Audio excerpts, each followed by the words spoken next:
ولكن هنا بنشوف ان نجمه بيبدأ ان هو يحكي اللي حصل معاه، وبيقول ان احنا بعد ما اتخرجنا من الاعداديه تاني يوم على طول كان انزاي عمال يبعت له رسائل: يا ابني ما بتردش ليه؟ انت حصل لك حاجه؟ طب لو انت زعلان كلمنا. فهو قاعد يقول في نفسه يعني احنا لسه متخرجين امبارح، هو لحق؟ ولكن هو مشي في الطريق لقى ان في عيل صغير الناس بتتنمر عليه، فضل باصص كده وشافه وهو بينضرب. حاول في الاول ان هو يطنش الموضوع ويمشي، ولكن سمع الواد وهو عمال ينضرب، افتكر انزاي وهو برضه كان بيدافع عن الناس قبل كده، بدأ يتعصب ومش قادر ان هو يسيب الواد ده يعدي لوحده كده. قام ناديهم قال لهم: انتوا اللي بتعملوا هناك، انتوا رجعوا له حاجته فورا. ولكن ده خلاه يتكوم جنبه وينضرب، ففضل ينضرب لحد ما لحظة لقى ان في واحد جه انقذه وضرب الناس المتنمرين دول كلهم. ساعتها بعد ما انضربوا قال في النهاية ما اقدرش اكون شخص جميل زي انزاي، على عكس الراجل اللي انقذنا ده. الراجل ده مذهل. قام قايل له: على فكره انت جامد قوي. قال له: انا؟ لا يا عم، انا مجرد ضعيف ما فيش اي حاجه. قال له: لا ده مش صح، قليل قوي اللي يقدر يقف قصاد ناس كده لوحده، ده غير كمان انه شخص تاني. هنا بدا الظلال بتاعته تغطيه. قال له: كنت بدور على ناس زيك، عايز ناس زيك في فريقي، فايه رايك تجيلي؟ اظن ان ده هيعجبك. وهنا على اخر الليل مفروض ان هو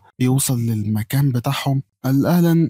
لا ان القائد قال له: ايوه فرحت انك جيت والله. اهلا بقى، انا اسمي ناتوري، انا اللي بقود الدنيا هنا. كويس انك جيت، مبسوط والله. قال: يعني ده كان على القمه عشان كده كان قوي. منطقي. ولكن لقى ان في خناقه بتحصل جوه، في واحد بينضرب. قال له: في ايه؟ هو اللي بيحصل ده ايه؟ قال: عادي، غالبا الواد ده قال ان هو عايز يسيب الفريق. قال له: طب انت مش هتوقفهم على الخناقه؟ فجاه لقى نفسه انضرب وقع على الارض. هنا هو ما استوعبش ايه ده، إيه اللي حصل. قال له: زي ما توقعت، انت شخص طيب، والناس اللي عندهم حس العداله اللي ملوش لازمه ده وما عندهمش فعلا قوه حقيقيه سهل اتحكم فيهم. قام قفل الباب عليه بالراحه وقال له: انت الضعيف المثالي، وبمجرد ما يدخل ضعيف زيك ما يقدروش يمشوا من عندي ابدا. المكان اللي عندي اللي بيحكمه العنف والخوف. اهلا بيك في كيل. ولكن من هنا بتعدي الايام ويتنمروا عليه ويقعدوا يدينوه بفلوس ويطالبوه بيها، وعن كل يوم بيمر يطالبوه فلوس اكتر واكتر واكتر، لحد ما اضطروه في اللحظه اللي حاول ان هو يسرق فيها اللي ابتدى فيها كل حاجه. هنا كله راعى اللي حصل معاه وفهمه. قام ساعتها انزاي قال له: انا اسف يا نجد، انا اسف، لاني لو كنت اقوى بس كنت ساعتها قدرت اسحبك معايا واخدك. قال له: لا ما تتاسفش، انت غلطان، حتى لو انت ساعتها ضربت الكل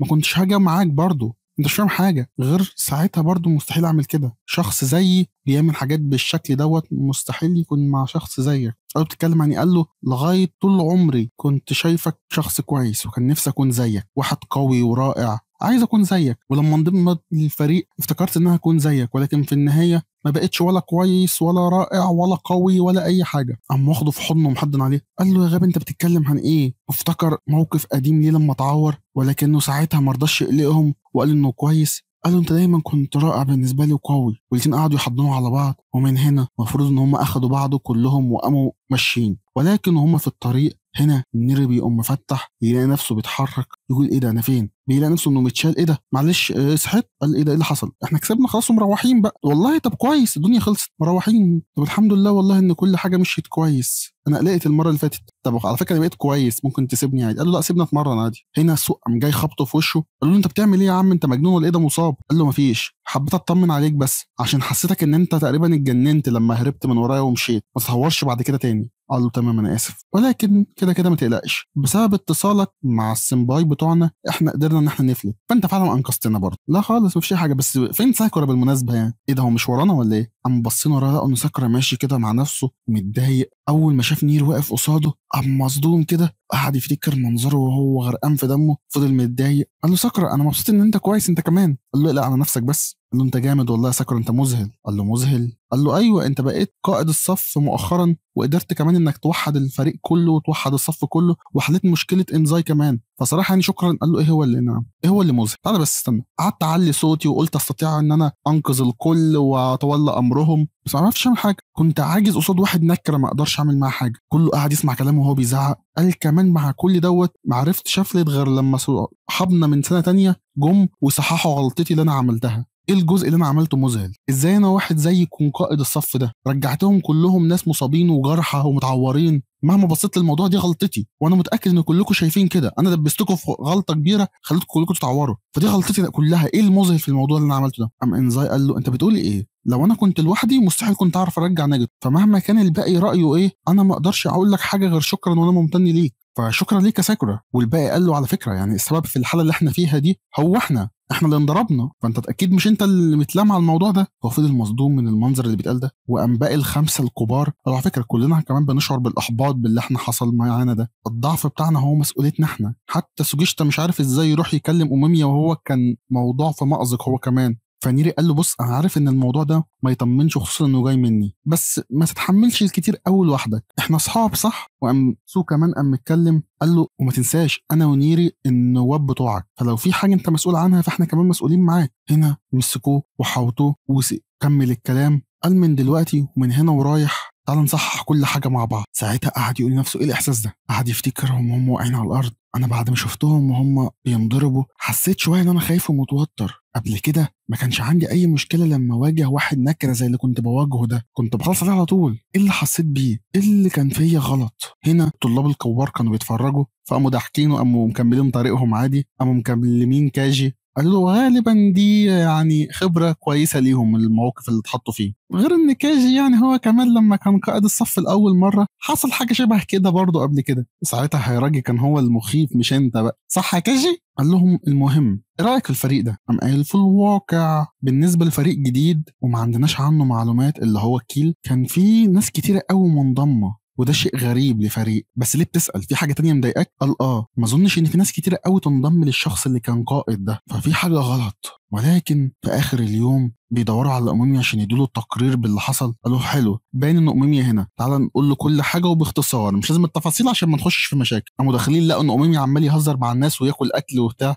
والاكل على حساب الناس كلها الأميميا. فقالوا له معلش عايزين نقدم التقرير. ايه ده اهلا بيكم يا شباب، معلش عملنا لك ازعاج بس ينفع بس نقدم لك شويه تقارير بس اللي حصل. قال ما فيش اي حاجه عادي عادي، انا بس طلب مني ان انا انقل شويه حاجات هنا فلقيت نفسي هنا فجاه. فسكر قال ازاي لقيت نفسك هنا فجاه؟ يعني ايه الوضع اللي يجيبك هنا فجاه وانت بتاكل عند الناس؟ يعني غريبه. هنا كلهم اتجمعوا وقعدوا يحكوا له كل حاجه حصلت، فبالظبط اللي حصل. فانا اسف والله وانا كمان اسف. قعد واقف كده كله خايف ان هو يبص له كالعاده بما انه القائد. اما خلاص فهمت عملت شغل كويس تمام يلا كلوا شويه اكل بقى. اما الراجل جاي لهم على فكره لو عايزين ممكن تاخدوا شويه اكل كمان. ايه ده بجد متاكد حتى واحنا شغلنا لك المحل؟ عادي عادي براحتكم. فقعد ياكلوا. فانزاي قال له هو ده كده كل حاجه؟ قال له يعني ايه ده كل حاجه، عايز ايه تاني؟ ان احنا يعني انا دخلت فورن في مساله شخصيه ودخلتهم في مشاكل وخناقات والكلام ده. قال له بس انت بتقول ايه، هو مش نجده صاحبك؟ فلو لو ده كده طبيعي ان فورين يتدخل، امال هيتدخلوا ازاي يعني؟ طبيعي. قال له يعني انا سببت مشاكل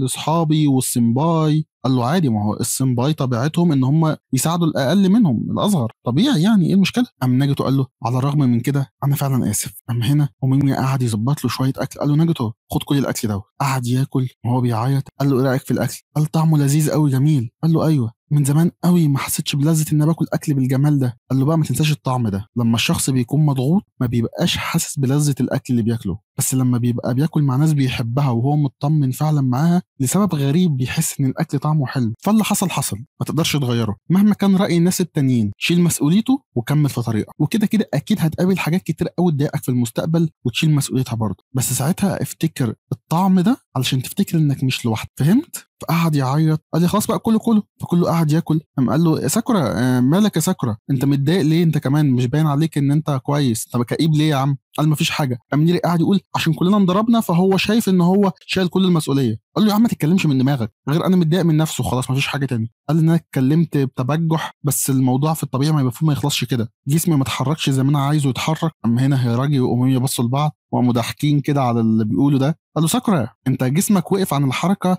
لما شفت اصحابك بينضربوا صح؟ اتصدم كده من الكلام دوت ان هو عارف بالظبط اللي حصل. قال له كده يبقى في سبب واحد بس بسبب اللي حصل ده، الا وهو انك بتحب اصحابك. هنا قام محرج شويه واتكسف. قال ايه ليه دايما الموضوع بينتهي كده؟ قام مخبوط في البتاع وكل الدوشه اللي حصلت في المكان واتخبط ورجله وجعته. حلوه ساكورا. فكله قاعد يضحك على الموقف دوت ان هم كلهم احرجوا من ساكورا وساكورا نفسه احرج. ولكن في اخر اليوم وهو بيودعهم قام أميميا مدي هراجي قال له اللي قاله ساكورا من شويه ايه رايك بيه؟ قال بيفكرني بيك على ما اعتقد. قعد يضحك كده. قال هيبقى قوي قوي فعلا ولكن هنا الراجل جه قال له ايه ده، خلصتوا المناقشه بتاعتكم؟ تعالى بقى عشان جهزت اكل جديد. قال له والله تعالى يا عم هاجي اكل تاني. ايه يا حباشا انت ايه يا حاج تخلص المطعم لوحدك؟ وايه الراجل الكريم قوي مع اميمي ده. ولكن هنا في اخر اليوم بياخد ناجيتو وانزاي وبيستناهم علشان يقابلوا البنت اللي كانت مستنيه. اول ما راحت قامت رايحه على طول على نجمه، قعدت تعاتب فيه على اللي حصل، قالت له انت غبي، انتوا الاثنين مضروبين بالشكل دوت، ايه ده، اهلا بكم انكم رجعتوا يا جدعان اخيرا. فكلهم انبسطوا. هنا ساكورا لما لقى الدنيا كلها تمام حاول يمشي، ولكن قاموا نادينه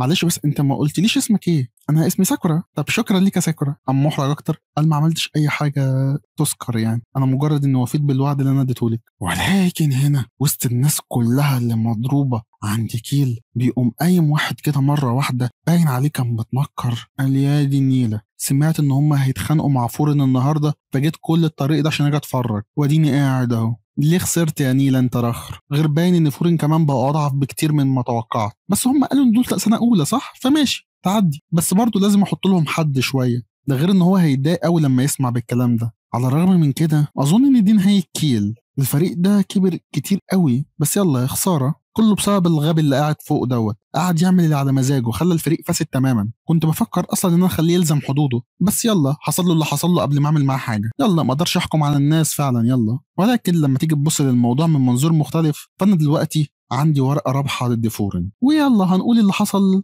زي كده، واظن عملت شغل كويس. سلام يا كيل. قام قلع الجاكيت بتاعه، ساعدتوني ان اقضي شويه وقت. وبيظهر ان هو عنده شعارات تانية غريبه وشخص ما بنعرفش هو مين. وعلى كده بتنتهي الحلقه. بس ده كان الفيديو ده، اتمنى يكون الفيديو عجبكم، ما تنسوش تعملوا لايك وشير وسبسكرايب للقناه، وسلام.